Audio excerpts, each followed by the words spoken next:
The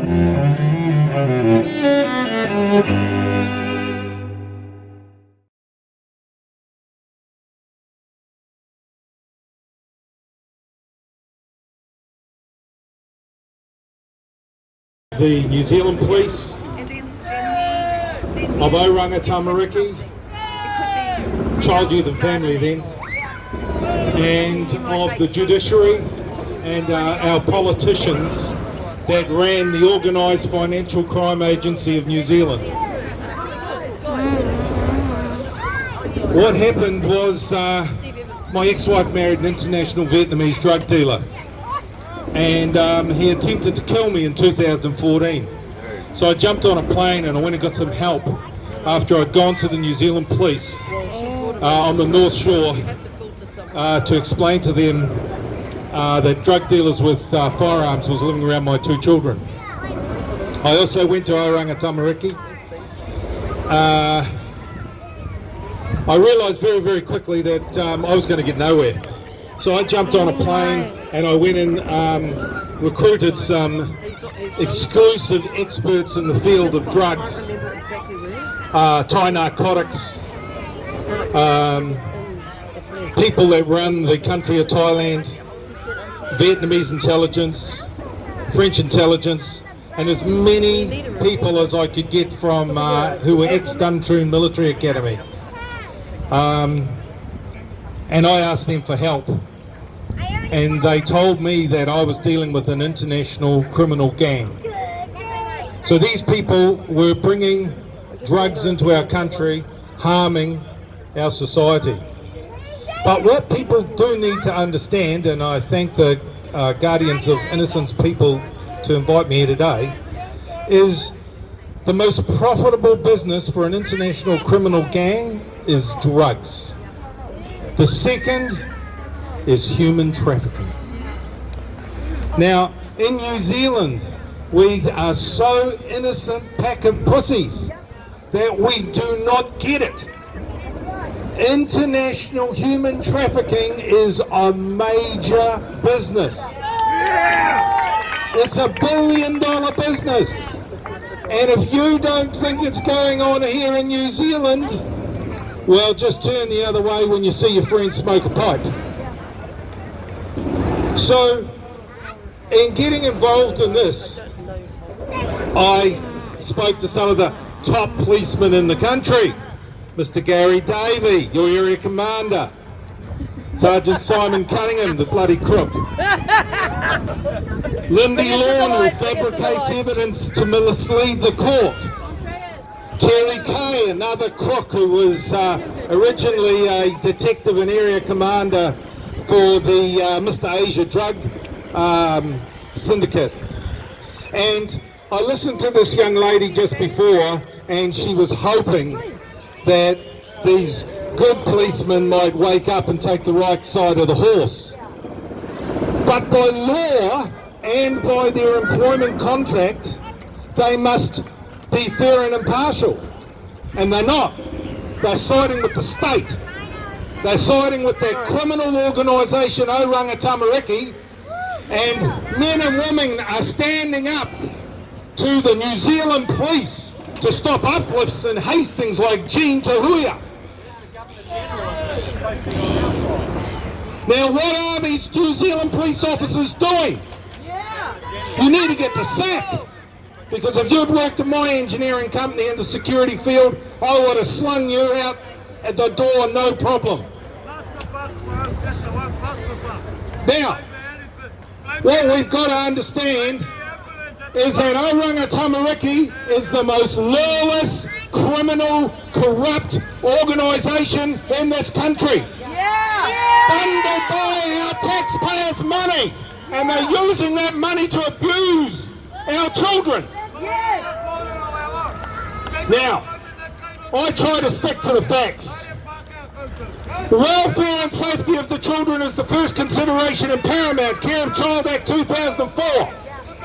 So if that's true, how come 60% of the children in state care are being physically or sexually abused? The state is a bloody poor parent.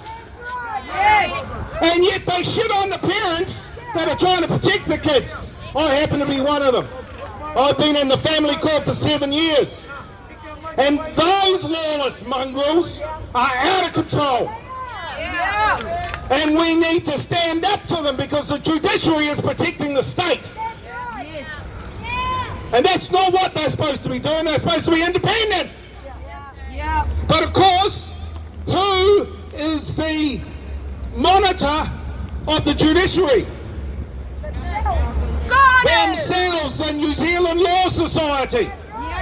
And you've got to understand something about the law. A lawyer's job is to make money out of the business of law. Yes, that's so true. And so what they want to do is extenuate the conflict so that they can make more money. Now let's go back to Oranga Tamariki. Why is it that 80% of our people in prison have been through child, youth and family in Oranga Tamariki? Because they are a bloody poor parent. And yet they take the kids away from good parents. Now, last week I was fighting a case in Invercargill with Melanie Reid. Bless the woman. We gave her an award last year for Reporter of the Year. They wanted to induce a woman to have her pregnancy so they could take her child. Now I'm a bloke, but I think that is animalistic. And worse than that, I was talking to one of my other clients who told me, because we're trying to get her kid back, and that happened to her at 20. These bloody social workers are out of control. And the fastest way to become a social worker in New Zealand is be an immigrant, do 18 months at AUT, and then get into OT, and then try and tell us how to run our children. I had a Chinese social worker. Thank God I could speak Mandarin. I've had an Indian social worker, and I've dealt with Lebanese, I've dealt with South Africans, and last week I was dealing with a Zimbabwean. How is it that so many of these social workers are not New Zealanders? And there is no doubt that Maori have been targeted by these unscrupulous organisations like Oranga Tamariki. There's been over 20 reports into Oranga Tamariki SIF's Ministry of Social Development, and nothing has changed. Absolutely nothing has changed. Yeah, Jacinda Ardern says be kind. Well, that isn't happening. The police are not being lawful. Oranga Tamariki are breaching their statutory obligations every day. And then you go into the family court, and I got to tell you, I've never seen lawlessness like it.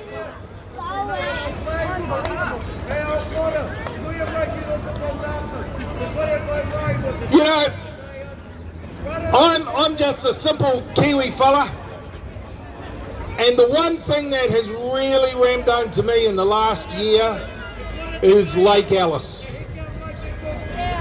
Those people were put in there for alleged mental health issues, and they were electrified on their genitals to as young as 4, and it's taken years, but with CCHR, the Commission on Human Rights, they got the United Nations to agree that torture had occurred in that environment. And it's time that we held those people to account. None of these people that are creating these crimes that are paid for by the state, whether they be a social worker, a lawyer for child, a police officer, are ever being held to account. So 7 years ago we started a group called Families for Justice, and then we joined with a Maori group called United, And on the 12th of this month, we're doing a protest outside every Oranga Tamariki in New Zealand. And we've joined a whole lot of groups together because it has to be the people united against the one enemy. We cannot have the judiciary going around and protecting the state. And I tell you something, I'm a law-abiding New Zealander, even though these policemen over there might classify me as the most dangerous man on the North Shore without a criminal conviction. We started protesting outside the judges' houses lawfully. Booker versus New Zealand Police Supreme Court of Appeal said we could, and next thing you know, the police were coming along telling us they were protecting us. We started to get traction. They knew we were pissed off, and we are, otherwise we wouldn't be here today. So we kept protesting, and I think we hit Druce about 17 times. They said they were going to give us the family court law reform. They did. And it said that the family court is not fit for the purpose. And they've done nothing. They've done absolutely nothing. Listen, ladies and gentlemen, I have just run out of patience after 7 years. I do not want to be doing this for the rest of my life. And if we're going to get change, there's only one step. If you're a dirty cop, a dirty social worker, or a dirty judge, we can lawfully protest outside your house, Booker versus New Zealand Police Supreme Court of Appeal, and I'd like to see everyone at Oranga Tamariki on the 12th of October. Thank you.